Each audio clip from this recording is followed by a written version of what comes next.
Salut tout le monde! Hej allesammans! Jag är Furaha Priscilla och detta är Soffaprat. Donc salut tout le monde, je suis Furaha Priscilla et ceci est Soffaprat. Un moment de conversation dans un fauteuil. J'ai commencé par me présenter, donc je m'appelle Furaha Priscilla. J'ai 31 ans, je suis mariée, j'ai 3 enfants et je vis en Norvège. Voilà, Furaha, c'est mon premier prénom en Swahili, parce que je suis originaire du Congo et je parle donc Swahili aussi. Et en Swahili, Furaha, si je traduis, ça veut dire la joie. C'est la joie. Et c'est un prénom qui me décrit bien, puisque je suis quelqu'un toujours joyeuse en général, très souriante, et c'est quelque chose, je pense, que l'Éternel a mis en moi, et donc ce prénom décrit vraiment ma personnalité. Mon deuxième prénom, Priscilla, qui est biblique, je crois qu'il veut dire petite sage ou quelque chose comme ça. En tout cas, ça a à voir avec la sagesse. Et la sagesse est quelque chose une chose derrière laquelle je cours beaucoup. Quelque chose que je désire acquérir un jour dans la vie, dans ma manière de vivre, dans ma manière de parler, dans mon quotidien. Je prie vraiment l'Éternel de me donner sa sagesse, de me remplir de sagesse. Donc, oui, peut-être que ça peut aussi décrire le but vers lequel je cours. Voilà, donc pour ma petite présentation, Furaha Priscilla och detta Soffaprat. Et c'est donc, qu'est-ce que je veux dire? Oui, donc, ouais. On peut se demander pourquoi ces vidéos, tout le monde fait plein de vidéos, il y a plein de vidéos super intéressantes, oh mon Dieu.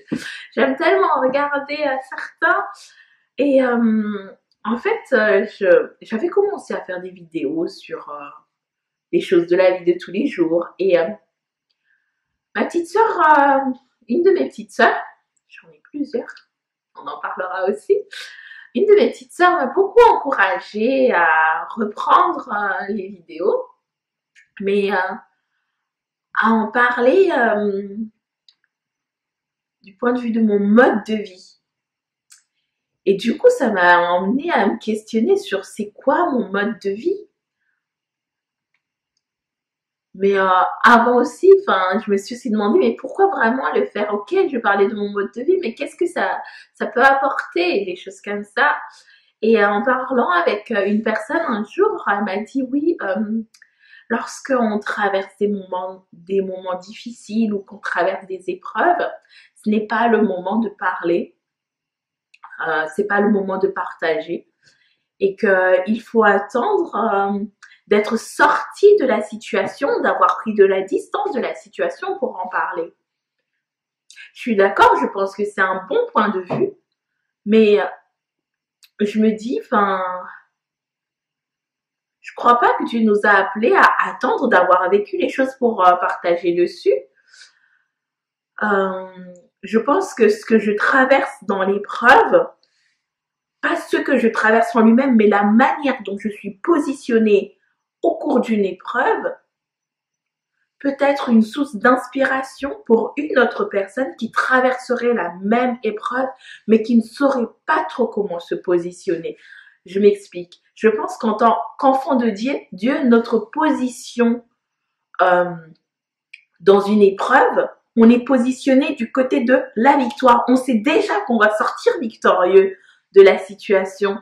Du coup, ce positionnement-là peut être une source d'encouragement pour une personne qui ne connaît peut-être pas Dieu ou qui a peut-être qui a des moments difficiles et qui a oublié qu'on est victorieux déjà. Et donc voilà quoi, je me suis dit non, moi, je pense que c'est ok de partager même lorsque on souffre, même lorsqu'on traverse des moments difficiles, même lorsque on a l'impression que l'épreuve arrive jusque là.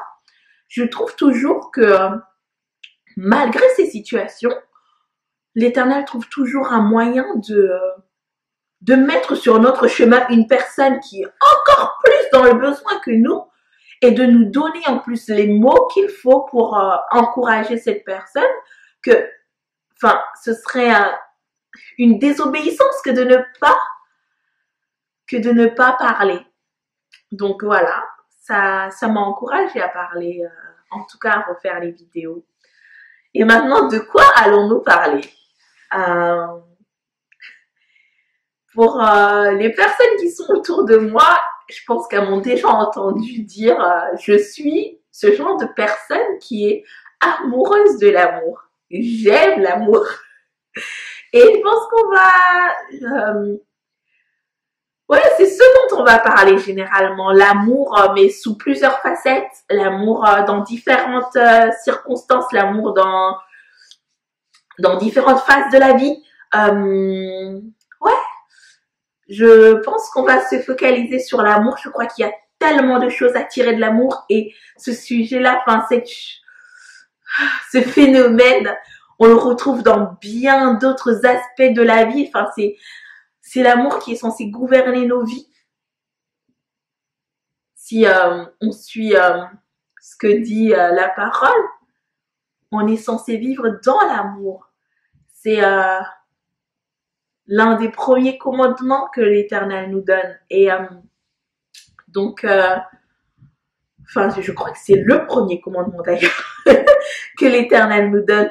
Et bon, je pense, enfin pour moi, j'aime beaucoup du coup apprendre tout ce qui peut m'aider à mieux vivre dans l'amour, à mieux donner l'amour, à mieux recevoir l'amour, à mieux la partager autour de moi, à mieux le démontrer cet amour, à mieux comprendre l'amour, comprendre la manière des autres de recevoir, de donner, de saisir l'amour, de réfléchir sur l'amour. Et donc, ouais, je pense que ça va être notre base, parler de l'amour, l'amour de Dieu, l'amour fraternel, l'amour homme-femme, l'amour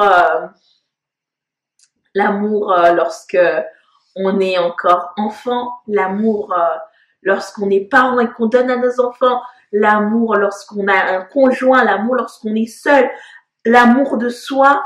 Il y a tellement de facettes de l'amour dont j'ai envie de parler, qui m'intéressent et je pense qui peuvent nous aider à appréhender le quotidien d'une autre manière, une manière qui nous rendra plus heureux, une manière qui rendra autour de nous des personnes plus heureuses, une manière qui sera un témoignage de la présence de Dieu dans nos vies. Et voilà, enfin, donc voilà, ça c'est les sujets dont on va parler. Donc ça va être,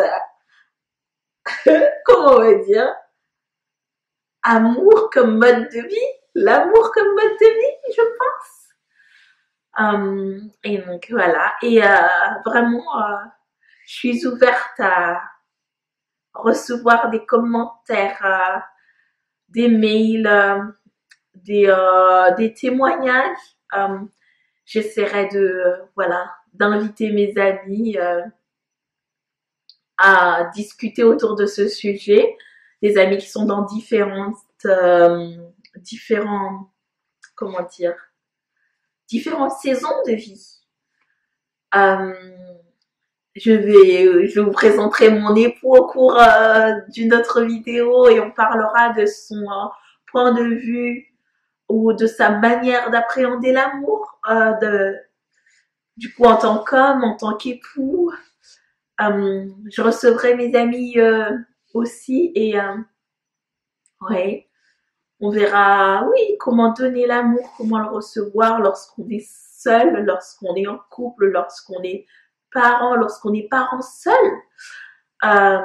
Et vraiment, je prie pour que l'Éternel remplisse ma bouche, me donne les paroles qu'il faut pour que vous compreniez ce qu'il a pu mettre dans mon cœur et que ce soit pour vous un témoignage de sa présence, un témoignage qu'il parle encore aujourd'hui.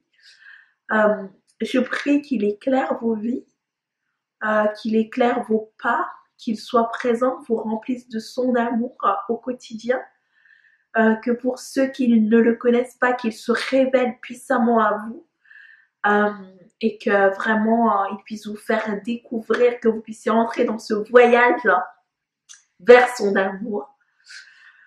Que voilà, c'est Priscilla Fouraha pour vous dans Sofa Plate. À très bientôt.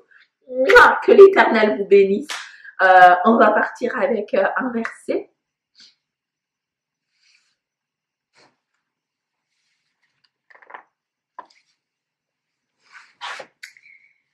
Bon, on va lire 1